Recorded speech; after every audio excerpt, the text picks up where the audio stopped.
Германски воени гробишта Битола се германски воени гробишта во близина на градот Битола каде се закопани 3406 германски борци загинати на Солунскиот фронт во периодот од 1915 до 1918 година во текот на Првата светска војна. Биле отворени на 26 октомври 1936 година. Во есенската битка во 1916 година линијата на фронтот минувала низ планината над Битола, каде подоцна ќе бидат поставени воените гробишта. Во 1932 година, Германската комисија за воени гробишта започнува со изградба на централни воени гробишта за паднатите борци во битките во Македонија во периодот 1915 до 1918 година.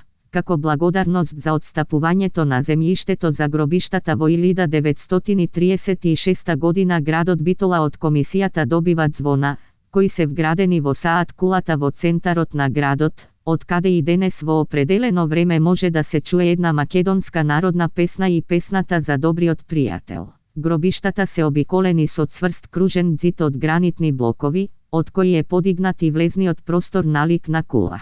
Кружната гробишна површина е обколена од малку повисоко поставена патека обиколена со високиот ѕид. Градежните работи траеле скоро 5 години, бидејќи тешките гранитни блокови морале да се носат од далеку. На 25 октомври 1936 година се отвораат воените гробишта во кои почиваат 3406 загинати. Во 1969 година една локална компанија го реновира просторот бидејќи со текот на годините се уништуваат неколку блокови и мозаикот на кровот на влезниот простор. Гранитните блокови можеле повторно да се спојат или да се заменат, но орелскиот мозаик не можел да се зачува. Заменете со графито на германските уметници Франц Грау и Јозеф Еберл. Во 70-тите години започнува изградбата на тунелот кој минува низ планината на мала оддалеченост од гробиштата. Секоја година на денот на народната жалост на германските и на француските гробишта се оддава почит за паднатите борци.